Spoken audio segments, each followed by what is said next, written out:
Hello and welcome to Coffee with Carey. Thank you for stopping by and checking out the conversation today.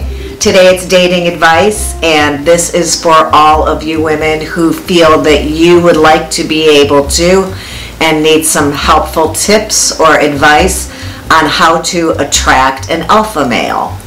And I think maybe we should label what we kind of consider alpha male and talk a little bit about the fact that we all have masculine and feminine qualities in each of us, and we do, as we do in everything in our life, have options and choices to make as to which part of our personality or what traits we choose to emphasize at any given time. So we'll talk a little bit about that as well. This sounds at all interesting? Stick around. That's what's coming up on the other side of this transition. Tony Robbins, the guru of positivity and taking control of your life, has a 1 week, maybe it's even 10-day getaway seminar program for people who want to tap into their feminine energy. So I'm not making this stuff up. I don't feel comfortable talking about women pretending to be something they aren't, but I have a lot of very strong female clients who will tell me that they want an alpha male, they want a man's man, they want a man who is a take charge kind of guy. They all have different phrases they use, but I think if you were to look those up and Google that you would find that they're referring to what our society in this time calls an alpha male. And I feel in having this conversation and provoking this conversation that I want to point out that to me, what I would serve up to my clients as a match would never be a man who is controlling. It would perhaps be a man who is protective, and I just want you to keep that in your mind, that alpha male is a man who is very masculine, who is successful, who is confident, who can take charge of situations, but it should never mean somebody who's controlling. And if somebody is controlling and not just taking the lead when you first meet them, I hope for you, if that is a habit that you have and you're trying to break habits, that you will recognize that, and if it's just something that you feel you desire, that will shoot up a red flag and you will know the difference. I don't want us envisioning old-timey movies where the man lifts the woman up, throws her over his shoulder and storms out with her. That's controlling. That's not, wooing her and being sincere and honest and forthcoming and protective and chivalrous. So I'm just saying I hope we all know the difference by the time we get to 50 here. So as I was saying, we all have feminine and masculine energies within us, and we can bring about different parts of ourselves in different situations. I'm not my most bold, brash, and assertive self when I'm pulled over for speeding, for instance. Or I do bring out different parts of my personality for job interviews, or when I'm around my parents' friends, or my kids' friends. So we all have so many parts to us. Some of those qualities are masculine, some of them are feminine, and we have access to all of them. So this is all about a choice, and I just want to make sure that you feel empowered and know that you're making a choice with what you choose to put out there and what you're looking to call back to you. But I think the important thing to know for this conversation is that opposites attract, and masculine energy attracts feminine energy, and feminine energy would attract its opposite, masculine energy. Women are stereotypically givers. We are caretakers, we are givers of life. We typically give to our family, our children, the men in our life. It is a feminine quality.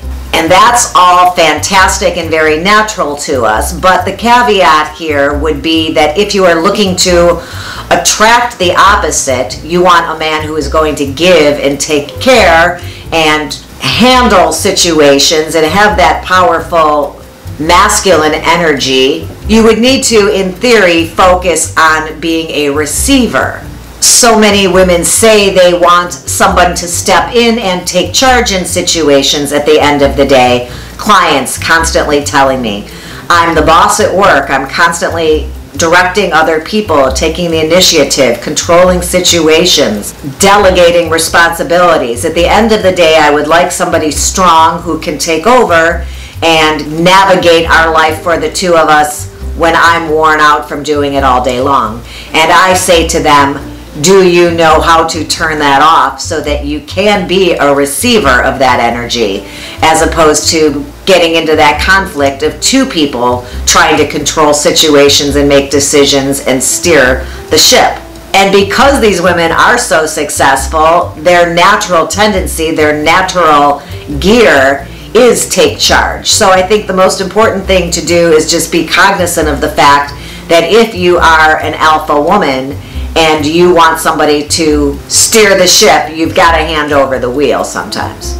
Men biologically do want to take care of women. It is a drive. I think it is in their DNA. But I think we have to also learn to receive in small ways before we can maybe move on to the big. So that would mean learning how to accept compliments gracefully, how to accept chivalrous acts graciously, learn to accept his way of giving, which may not be your way. And I think that a lot of women have very strong ideas on how they want to receive, but I think the idea is to give up control and let somebody else do it, and it's not always easy. So just more to think about here. This whole video is going to be how to think about this. Do I have the answers? No. Do I have some ideas on how to be open to attracting that? Absolutely. Let's continue.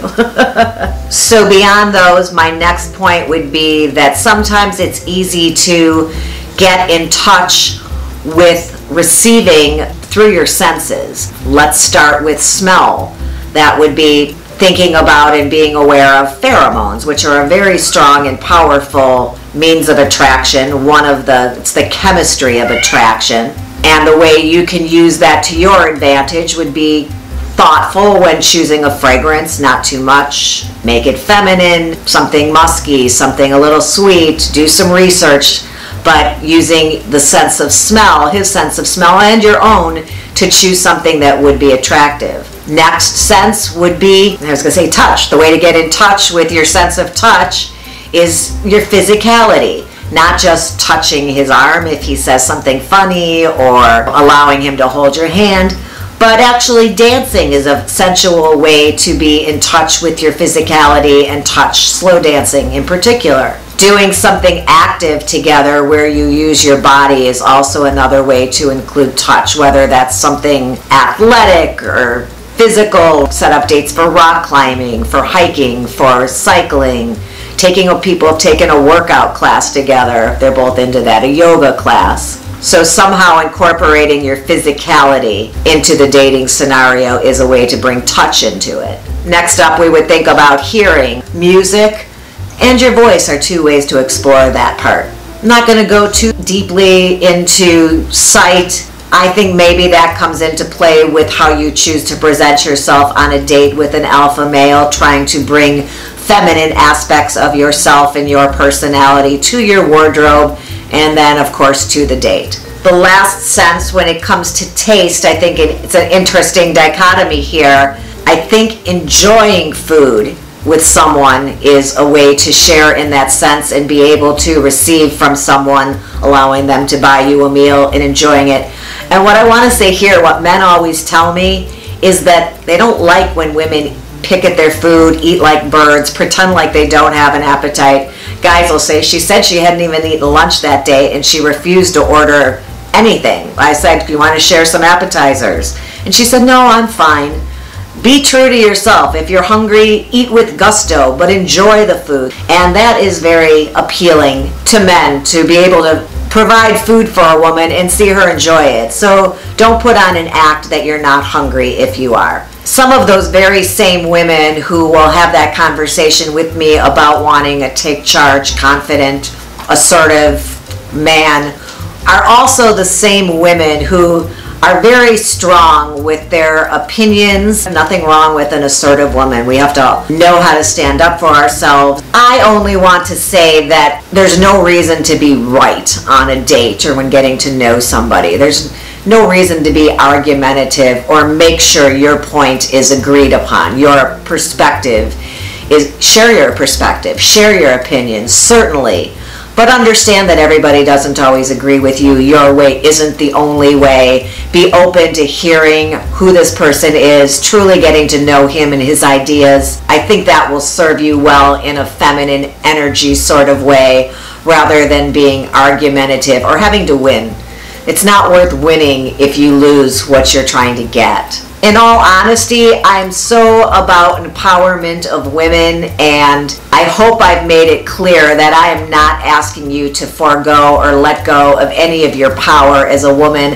I'm asking you, if that's what you're looking for, to tap into your power as a woman.